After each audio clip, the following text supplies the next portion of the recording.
Shalom, selamat pagi, selamat datang di Renungan Harian Toraya, Selasa 9 Mei 2023. Sebelum kita masuk di Renungan Harian Toraya, mari kita berdoa.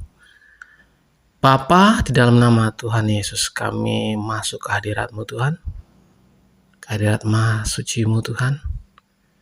Kami berdoa dan meminta, biarlah firman-Mu ini tetap tinggal di hati kami. Dan kami lakukan setiap hari. Kami membaca firman-Mu. Terima kasih Tuhan. Di dalam nama Tuhan Yesus. Amin. Yohanes 8 ayat 48 sampai 59. Yohanes 8 ayat yang ke-48. Yesus sudah ada sebelum Abraham. Orang-orang Yahudi menjawab Yesus, "Bukankah benar kalau kami katakan bahwa engkau orang Samaria dan kerasukan setan?" Jawab Yesus, "Aku tidak kerasukan setan, tetapi aku menghormati Bapa-Ku dan kamu tidak menghormati aku. Tetapi aku tidak mencari hormat bagiku. Ada satu yang mencarinya, dan dia juga yang menghakimi. Aku berkata kepadamu, sesungguhnya barang siapa menuruti firman-Ku, ia tidak akan mengalami maut sampai selama-lamanya." Amin, firman Tuhan. Tema pagi ini adalah menolak kehendak Allah. Penolakan sudah sering terjadi di mana-mana, tak terkecuali kepada presiden ataupun gubernur serta pejabat lainnya.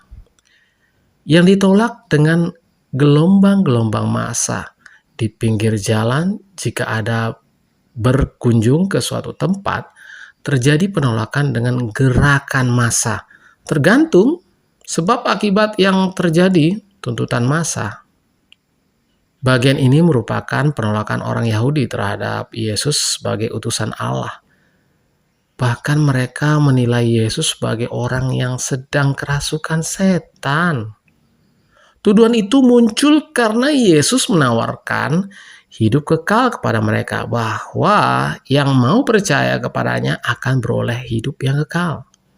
Dengan demikian, mereka menganggap Yesus telah menempatkan dirinya jauh lebih besar daripada mereka semua.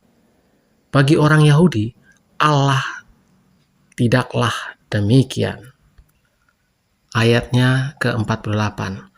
Namun Yesus membela dirinya jika dia tidak sedang kerasukan setan, melainkan kehadirannya adalah untuk kemuliaan Allah, sehingga setiap orang yang menerima kehendaknya akan beroleh kehidupan yang kekal.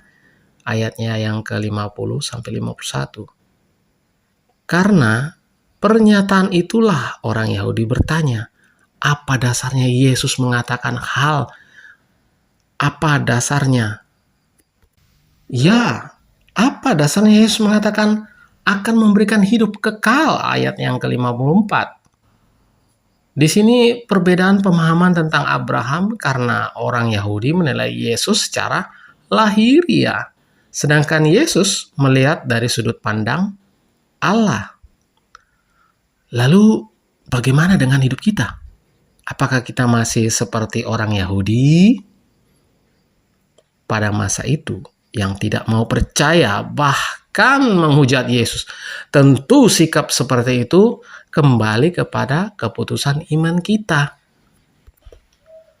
Namun perlu ditegaskan bahwa bagi mereka yang sudah mengaku Yesus sebagai Allah dan taat pada firman-Nya akan beroleh hidup yang kekal. Yesus adalah satu-satunya dasar untuk mengenal Allah dan kehendak-Nya. Amin. Mari kita berdoa. Bapa, dalam nama Yesus, terima kasih atas firman-Mu. Biarlah firman-Mu ini turun di atas hati kami dan kami lakukan setiap hari di dalam nama Tuhan Yesus. Haleluya, haleluya, amin. Selamat pagi, selamat beraktivitas. Tuhan Yesus memberkati. Amin.